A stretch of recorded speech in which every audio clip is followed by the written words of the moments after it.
being caught offside. Here we go then, 12 minutes in. সেলেমিয়া দেখে শুনে কম দামে ভালো জিনিস আনতে হয়।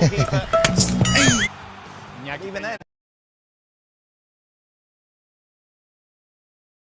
Possession, Cubarsí actually makes contact with the ball, leaves Iñaki Peña nowhere to be found, and Kylian Mbappe unable to take advantage of the opportunity. Well, that was his second. That was actually his second chance. He had another one before that was offside. This time it's Lamine Yamal offside. Just look at it. Look at Vasquez on the far side. I mean, we must just talking about inches. That's how tight that one was. And again, goes too early. Oh, it's played through Mbappe into Bellingham. It didn't cross the line, we don't think, from the angle that we saw, but it would have been chalked off anyway because, as you can just see, as Craig mentioned, Mbappe offside. The common denominator from Kylian Mbappe not only see offside, but he's actually seen the defender in front of him. Ends up being a really good save from Iñaki Peña regardless. He's seen the defender in front of him and still unable to hold his run. Into the 21st minute we go. Rafinha, of course, has been on great form coming into this game. Maybe he should have passed it, but full of confidence, he goes to the effort here. It's not a good one. Yeah, he definitely had the ball. The defender stalled there. He definitely had a simple ball to Balde outside, and he chose to ignore it. And aside from Mbappe's offside, best opportunity we saw Real Madrid create from Vinicius Jr. right up until the finish. It's a speed mismatch against Jules Koundé, and what he does really well is putting his body in between Jules Koundé and the ball. On the follow-through, Tchouaméni makes contact with Pedri. Regardless, Vini does everything well. The movement is good, the cutback is good, the finish, Mami! And here we go again then. Kylian Mbappe this time does find the back of the net. Obviously it's checked. The linesman's flag didn't go up this time, but VAR would say offside. Cubarsí steps up, but it's really Martinez's position that he should be taking his timing of the run-off. And again, he gets it horribly wrong. So it's a Real Madrid 0, Barcelona 0, and that's incredible. You take a look at that, you think Real Madrid have done nothing throughout the game, but of course they've had chances, and plenty of them, and they've fallen to their star striker, the striker they paid so much money to every week as one of the best players in the world as you welcome in. Oh, former striker, Patrick, quite perfect, Patrick. Hey. Good timing coming in. How can someone as brilliant and so successful as Kylian Mbappe, a World Cup winner, keep making the same mistake over and over again? Good evening, everybody. Well, I think that he's coming from PSG, where he most of the time played on the left side. And if you come from the left side, you see the whole defensive line, so you can see more the whole line where you need to run. And now that he plays more central on the pitch, he doesn't have the line, the whole line where he can see. But even though that aspect, he needs to make the run first wide and then deep, because now he runs, and with his speed he goes directly in vertical behind the defender. So he needs to time his run, but first run wide and then deep. You know, if you have the speed like Kylian Mbappe, you don't have to be directly going into the deep. That's what I think. Are we being too harsh? Should we not be saluting the Barcelona defence for playing it well? No, the space was there to run into. It's the old adage, you've heard it for strikers all the time, bend your run. Bend your run in, don't, as Patrick said, don't run in a direct line. Very rarely, don't run that way. You've got to bend that run in to keep yourself... But this isn't a youngster coming, this is Mbappe. No, I know, but that's what I'm telling you, you need to bend his run. But why isn't he bending his run? If I'm in the dressing room now, I'm saying to him, patience. Right. Patience. You know, time your run. Maybe listen. Maybe there are some nerves there because he's a World Cup winner. He's a superstar, but he's kind of fledgling at Real Madrid. You know, he's been stop-start, the start of the career. We haven't seen the real Kylian Mbappe just yet, and this is the biggest moment, isn't it? Yes. The Bernabeu, the Clásico, and at the moment, we've said it, he's just a little bit too anxious to get in there. For Barcelona, they'll be happy, won't they, going in at half-time, Patrick, that it is still 0-0? Of course they're happy, yes, because I think that Real Madrid was dominating the first half with creating the better chances. For sure, the one of Vinicius, who was really a perfect action coming inside, and the finish need to be on target, 100%. Meanwhile, let's go pitch side as we say thank you to Patrick. Sid Lowe is with us, seeing that opening 45 minutes. Real Madrid are rubbish. They've only had one shot, Sid. Well, that's amazing, isn't it? You look at the statistics, how many of these counter shots, because if it's ruled out for offside, they don't go on the list. I mean, really and truly, what we've seen, of course, is a portrait of what we've been talking about for the last 3 or 4 days. And so if our viewers thought we were exaggerating when we said that the nature of Barcelona's backline, how high they played it, how much they looked for an offside, we kept saying we thought that could be the key to the game.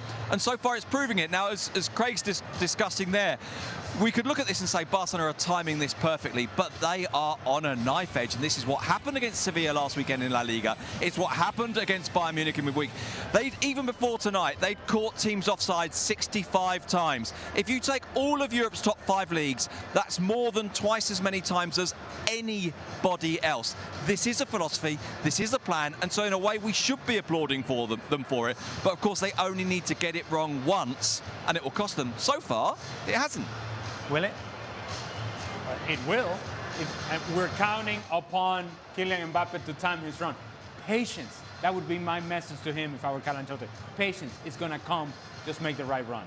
Just a reminder then, ESPN FC will be live with you at the full-time whistle to bring you all the reaction from the Spanish capital at the full-time whistle. Plus our alternate cast continues meanwhile over on ESPN Plus. Switch over and join us there if you haven't already. So coming up after the break, what sort of response will we see from Real Madrid? Can Kylian Mbappe stay on side, or can Barca snatch the win?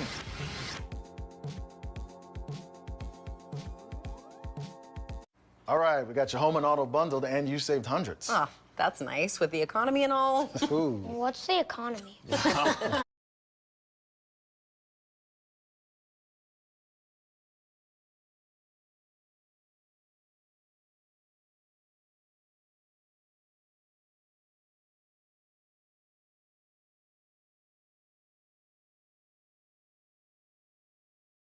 Oh. Ooh. What's the economy?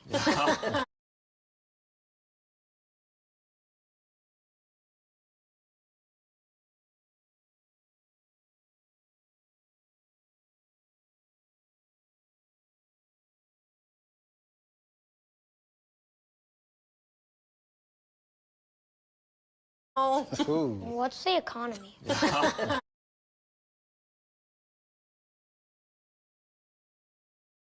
Indoor roof here at the Bernabeu. You can't even see.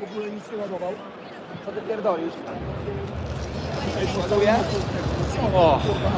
Z 18% kurwa zostało mi 12 i to tak przepraszam. Sorry for my language. No, all good, all good. Polish language. Polish language, very good. I like it. I know, but Yeah, it's okay. What do you guys think of the new boots, Predator boots?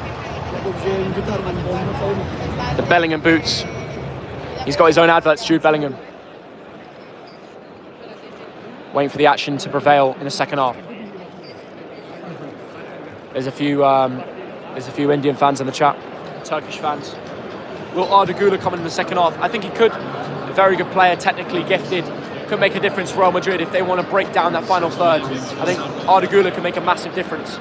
I think he could.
11 months on the sidelines. Another ACL victim. Long road back. So welcome back to him. There's Frankie de Jong's first touch. Now Rafinha. Balde, who was not too happy with his captain at not just playing him in for what would have been a pretty good chance, and that's a sloppy ball. মাটির 1250 fit পর্যন্ত গিয়েও হাসি মুখে চাপ মেনে নেয় RFL UP. Players he's actually stopped. Messi, gran kipi, tira al centro, dispara, golazo! Tradition of this fixture.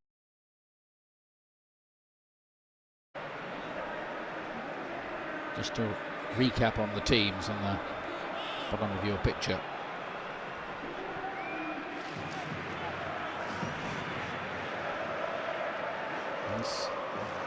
Kubasi comes from a little village of about 190 people, comes from a family of carpenters, but he came in to be a footballer.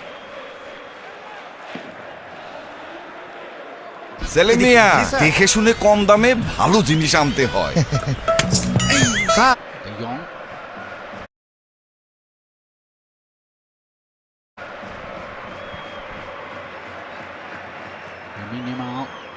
ছেলে মিয়া দেখে শুনে কম দামে ভালো জিনিস আনতে হয়।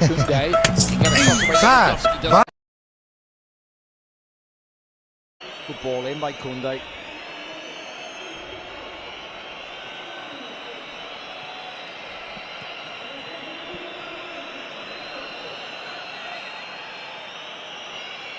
Play on, says the referee. There's a hint of a hold back there. Again, they're trying to get Rafinha making those late runs to latch onto a 9-goal, 6 assists for him this season. And it's interesting, they took a vote among the players who they wanted as the captain, and they voted for him. Big mistake by Lunin. It is, isn't it? Taking his time, wanting to play out. Faster start to this second half from Barcelona. Yeah, Barca dominated possession in the first half, and they've carried on in the second half. Good start from them. Chance here for them to go 6 points clear at the top as well, which would be significant. Getting the treatment from the Real Madrid supporters as they hold on to possession. This has never been any love lost between these two clubs. In fact, it's boiled over into pretty much open hatred at times. Vasquez plays an early ball. Mbappe! Important by Kubasi. Yeah, corner, nice ball by Lucas Vasquez. He was onside Mbappe, but just tried to chop inside. Kubasi onto his right foot. As well, the youngster.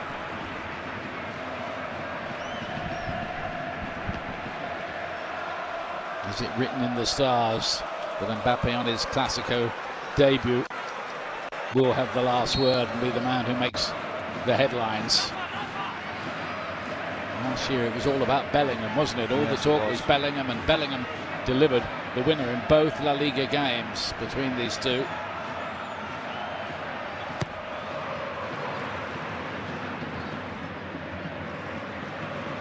Away by Yamal, but not very far.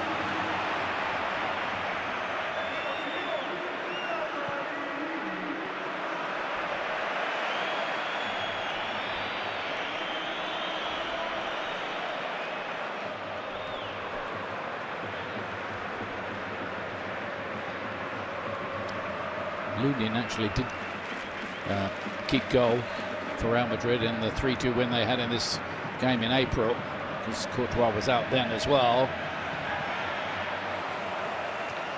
High press from Real Madrid, trying to force the air. They've beaten that press pretty well. Casado really has got an eye for a pass. It looked like Lewandowski might have been offside anyway there.